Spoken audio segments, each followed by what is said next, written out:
Když půjdu třeba na Seznam, tak tu uvidím přihlášení do e-mailu. Člověk potřebuje znát jméno a heslo, aby se mohl přihlásit.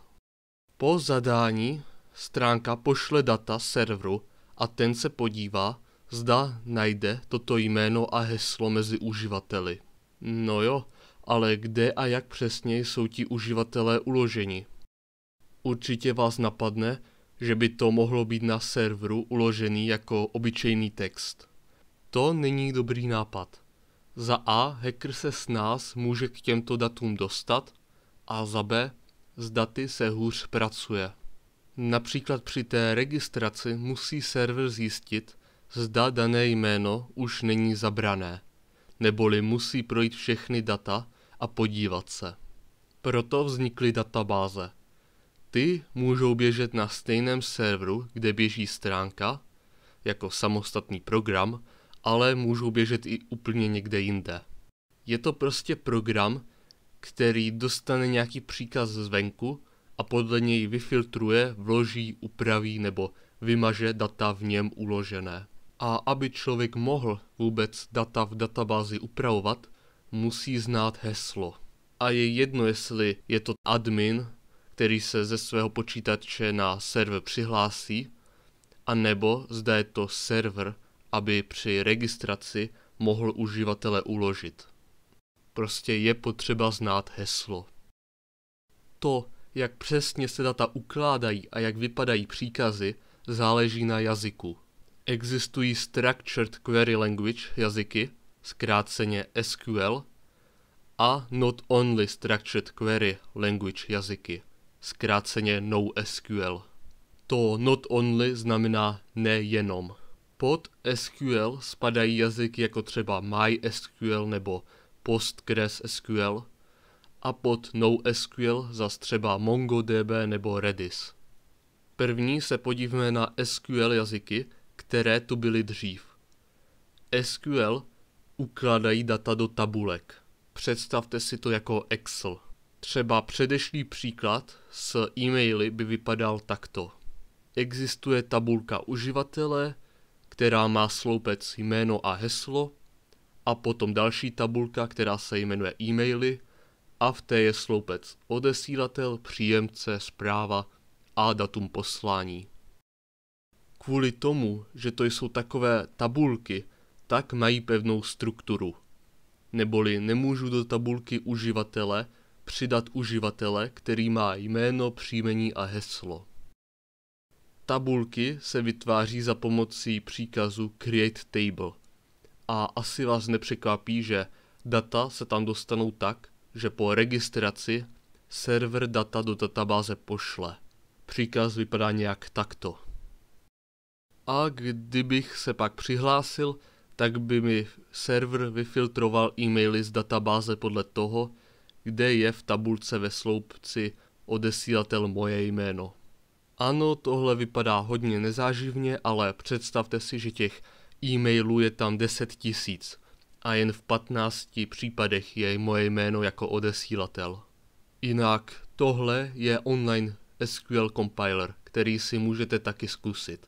Stačí do Google napsat SQL compiler a máte to. A pokud si teďka říkáte, proč je vůbec více typů SQL jazyků, jako třeba MySQL nebo Postgres. Příkazy sice vypadají stejně či podobně, ale ty jazyky můžou být naprogramované v jiných jazycích. Například PostgreSQL je v jazyku C, MySQL obsahuje i C++. Kvůli tomu se liší v rychlosti. Dále pak můžou používat i jiné licence atd. A nejen proto vznikly později i ty NoSQL databáze, což jsou SQL jazyky, které jsou rozšířené o přídavné funkce. Například na Facebooku každý příspěvek může mít obrázek, nadpis, text atd. Neboli příspěvek nemá pevnou strukturu a proto je lepší vzít NoSQL. NoSQL nemají tabulky, ale BSON objekty. BSON je upravený JSON objekt, JavaScript Object Notation.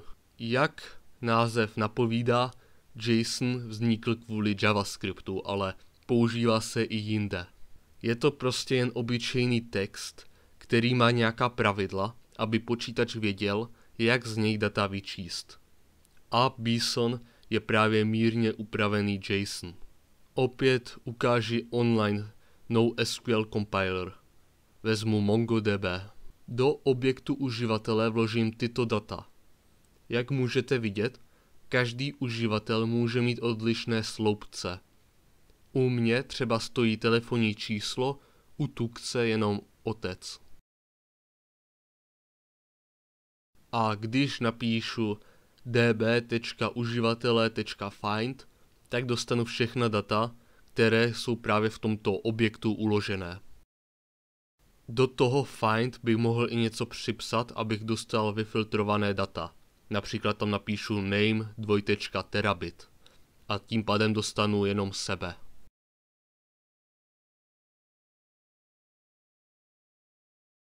A nakonec jen dodám, že každý se používá pro jiné účely.